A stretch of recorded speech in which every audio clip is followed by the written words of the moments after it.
Une grosse vidéo arrive sur Tomie, ça fait 3 vidéos d'affilée qu'on parle d'horreur sur la chaîne, je sais. Et justement, cette vidéo-ci est là pour montrer qu'on va pas que parler d'étranges, mais on va aussi gaulerie, même si jamais aujourd'hui, la vidéo prévoit plutôt une période de tristesse. My Broken Mariko est un manga du genre drama combiné à de la tranche de vie, ce qui signifie que tout se passe dans un cadre réaliste. Écrit en 2019 par Waka Hirako, par impulsivité et par manque d'inspiration sur les autres œuvres qui prenaient son temps et sur lesquelles il travaille. C'est le premier manga d'une autrice qui cherche à réussir. My Broken Mariko déferle sur le monde du manga et touchera suffisamment de gens pour réussir à arriver à mes oreilles. C'est un manga qui aborde des thématiques très graves, le suicide, l'isolement, les violences faites aux enfants, et personnellement, je pense que c'est le manga qui m'a le plus brisé le cœur. Mariko, 灰になってもあんた変わんない。キラキラして。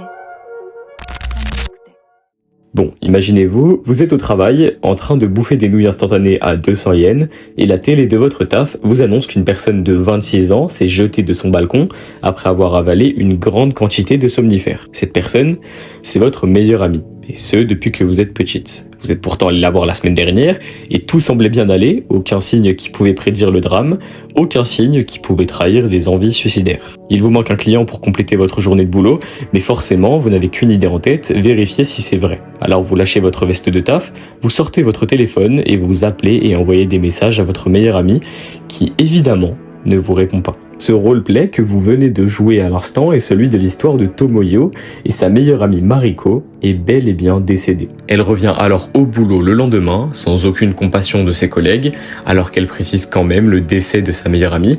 Bref, personne ne lui accorde un peu de temps pour se remettre de son choc. Choc qui va faire revenir tout au long de l'histoire des souvenirs de sa meilleure amie et de ce qu'elle a pu voir de la vie de Mariko avant. La première fois qu'on l'aperçoit dans les flashbacks, c'est avec un immense bleu sous l'œil et des larmes aux yeux. Mais retour à la réalité, elle est morte. Tomoyo décide de prendre un couteau et d'aller à l'ancien domicile de Mariko pour se défendre de son ordure de père. Et pour récupérer l'urne funéraire, après tout c'est elle qui l'a le plus aimé et qui a le plus fait pour elle, elle se sent légitime à avoir ses cendres. On comprend mieux pourquoi elle traite d'ordure son père dans les pages suivantes. Alors qu'elles étaient encore très jeunes, les filles devaient se rejoindre devant un petit train pour allumer ensemble des feux d'artifice gagnés à la tombola. Mais bizarre, Mariko ne vient pas. Tomoyo rejoint donc son appart et elle comprend mieux pourquoi elle n'est pas là. Complètement choquée de ce qu'elle entend entre les insultes et les coups, Tomoyo frappe et menace d'appeler la police. Mais c'est déjà trop tard pour aider sa meilleure amie.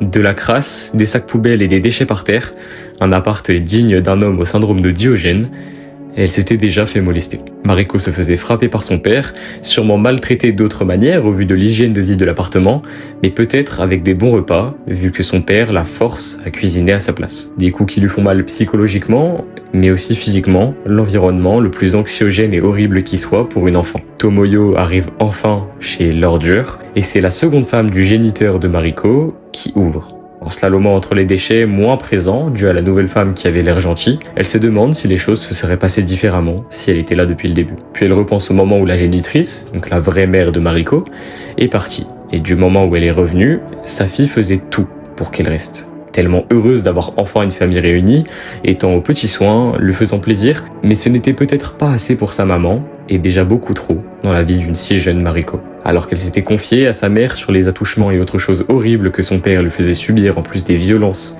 à cette si petite fille, sa mère est repartie en lui disant que si c'était le cas, c'était parce qu'elle s'habillait de manière trop provocante. Tomoyo entre dans le domicile, aperçoit un homme de dos et une urne avec une photo. Instinctivement, elle se jette dessus et casse l'hôtel et s'ensuit une phrase, une seule, qui va faire enrager Tomoyo. J'ai dressé cette table en mémoire de ma fille. Elle sort son couteau et lui hurle dessus tout ce que cet homme, parce qu'en vrai il n'est rien d'autre, même pas le père de Mariko, avait fait à sa soi-disant fille. Elle s'enfuit et décide de sauter par la fenêtre avant d'avoir à user de son couteau pour ramener cette urne. Le père, dans sa course pour rattraper Tomoyo, blesse sa femme, qui lui rappelle qu'il récolte seulement ce qu'il a semé, et pendant que Mariko et Tomoyo remontent à la surface du lac dans lequel elles sont tombées, il regarde en pleurant la photo encadrée et fissurée de sa fille. Tomoyo court, l'urne funéraire en main, et se remémore un souvenir de son amie, une des seules envies qu'elle avait jamais exprimées. Elle voulait aller à la pointe de Marigaoka avec elle. C'est alors décidé, c'est là où ses cendres seront répandues. Voilà la première partie de My Broken Mariko. Je fais juste une petite pause pour tous ceux qui voudraient maintenant aller lire l'œuvre entière par vous-même.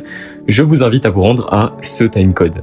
Pour le reste, on continue l'histoire de manière un peu moins détaillée. On va voir Tomo, c'est le surnom que Mariko lui donnait, réaliser vraiment sa mort et noyer son chagrin en relisant les lettres que lui faisait son ami. On voit une image particulière, retenez bien ça, Mariko avec son physique d'enfant dans les bras de Tomo dans le train. Le trajet se passe et elle décide de tout faire comme si elles étaient vraiment deux. Elle bouffe pour deux, boit pour deux et voit encore ses souvenirs quand elles étaient cette fois vraiment deux. Les menaces déjà de suicide de Mariko, si jamais Tomo devait rencontrer un homme, ou encore les scarifications de son ami. Tout ça entrecoupé d'un retour à la réalité, du vol du sac contenant les lettres de Mariko et de la rencontre d'un homme qui va bien l'aider tout au long de son aventure. Déjà en gardant l'urne funéraire qu'elle a laissée en plan sur le bord de la route, en essayant par rage de rattraper le voleur qui était en scooter, mais aussi en lui donnant de l'argent pour qu'elle puisse survivre, argent qu'elle va claquer dans de l'alcool, boire pour deux, je vous l'avais dit non. Un peu saoul, Mariko apparaît et parle avec Tomo, de ce jeune homme qu'elle aimerait avoir comme mari, si seulement c'était possible, si selon elle, elle ne gâchait pas toujours tout. Elle gueule dans le bar où elle est, hurle même et se rend compte qu'elle commence à oublier et perdre ses souvenirs de Mariko, et part du bar sans demander son reste au groupe de vieux qui ont essayé de l'aider. Alors qu'elle s'était endormie ivre-morte avec l'urne dans les bras sur la route, l'homme qui lui avait donné de l'argent au préalable l'a surveillée pendant la nuit. Mariko a vraiment une vie très difficile.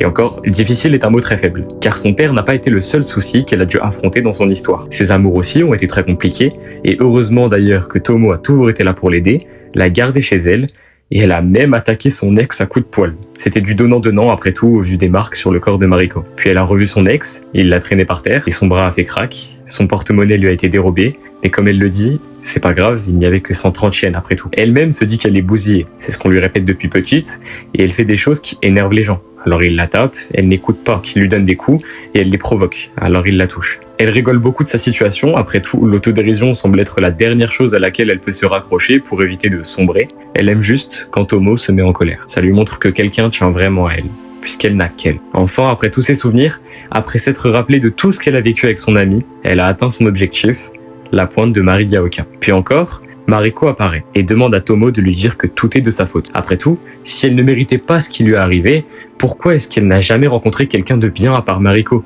Pourquoi son père et son copain la frappaient, l'ont touchée et détruit psychologiquement ? Pourquoi sa mère l'aurait abandonnée ? Mais malheureusement, rien de tout ça n'est sa faute. Tomo décide de partir aussi, rester seule est trop dur, elle escalade une barrière et essaye de sauter pour se suicider et la rejoindre, mais l'homme qui l'a déjà beaucoup aidé continue. Lui aussi a vécu un décès, et le grand plongeon, il l'a tenté. Il est resté en vie et il a compris que pour ne pas perdre contact avec les absents, il fallait être soi-même en vie. Dans un champ à côté, le pervers et voleur à l'arraché du début apparaît et poursuit une jeune fille. Tomoyo pense, elle pense à Mariko, la voit, saute, court et lance violemment un coup avec l'urne funéraire de son ami dans le visage du motard. L'urne vole, tombe dans le vide, alors Tomo saute et tombe aussi, les cendres s'éparpillent à l'image de Mariko, insaisissable, étincelante, qui se laisse aller au gré du vent, mais finalement assujette à la gravité.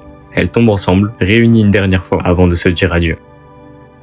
Tomo rentre chez elle, en béquille, mais entière, avec les lettres de Mariko.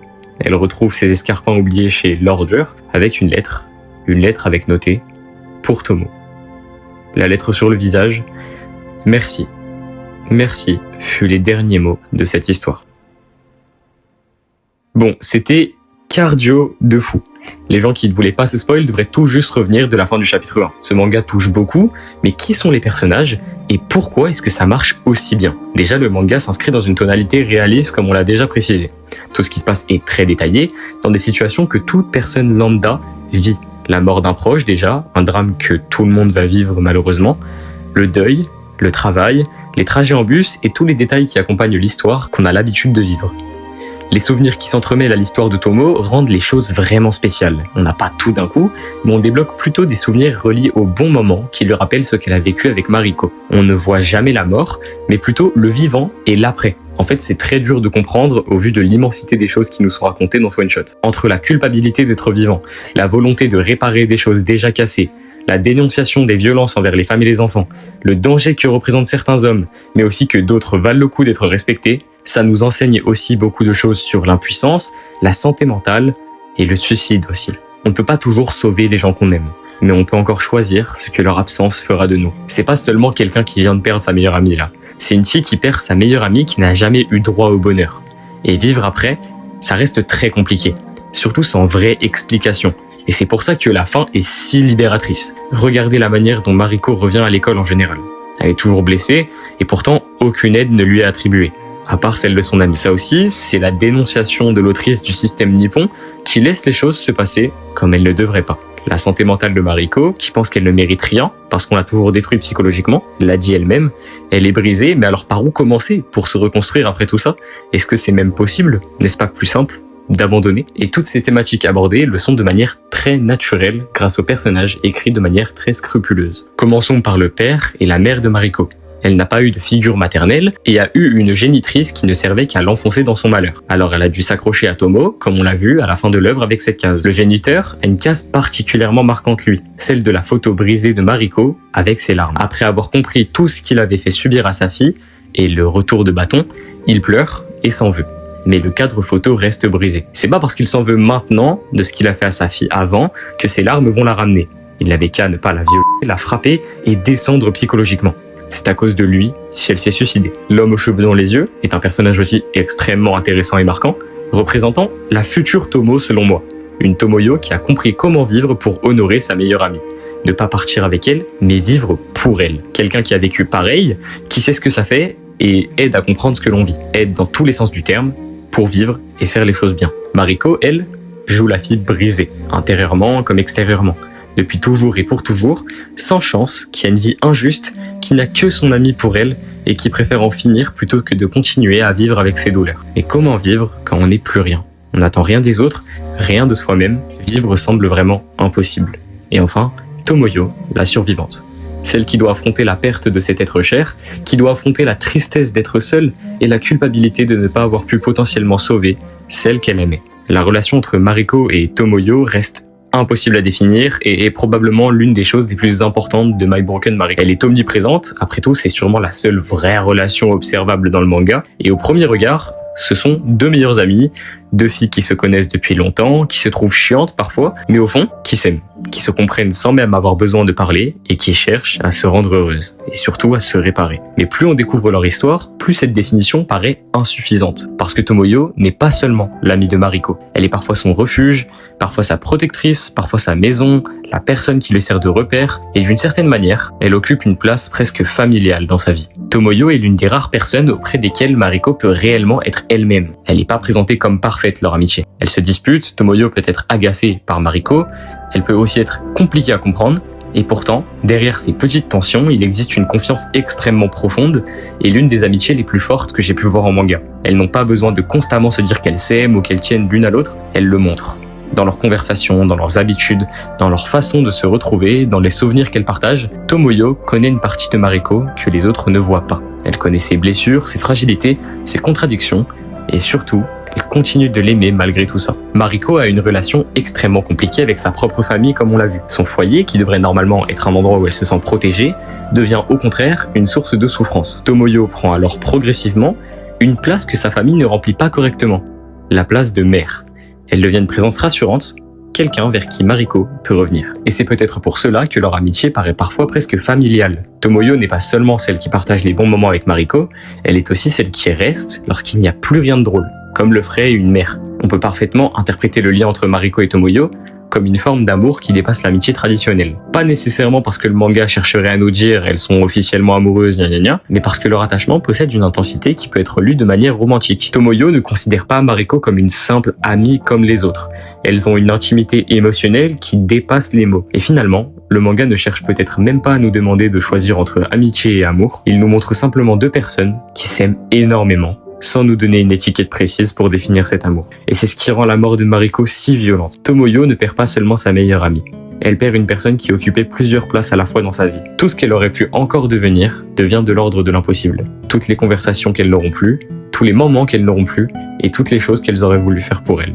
Aimer quelqu'un ne signifie pas forcément savoir à quel point cette personne souffre malheureusement, et Tomoyo ne peut pas être constamment auprès d'elle. Tomoyo était probablement l'une des personnes qui comptait le plus pour Mariko. Même cet amour n'a pas suffi à la sauver. On peut aimer quelqu'un énormément, être présent pour cette personne, vouloir la protéger et malgré tout ne pas réussir à voir toute sa souffrance. C'est ça qui fait que My Broken Mariko est si triste selon moi. Cet amour inconditionnel entre elles, brisé de manière si injuste, et la cruauté du sort de ces deux jeunes filles. Mais peu importe le chagrin que vous aurez, il faut réussir à vivre avec.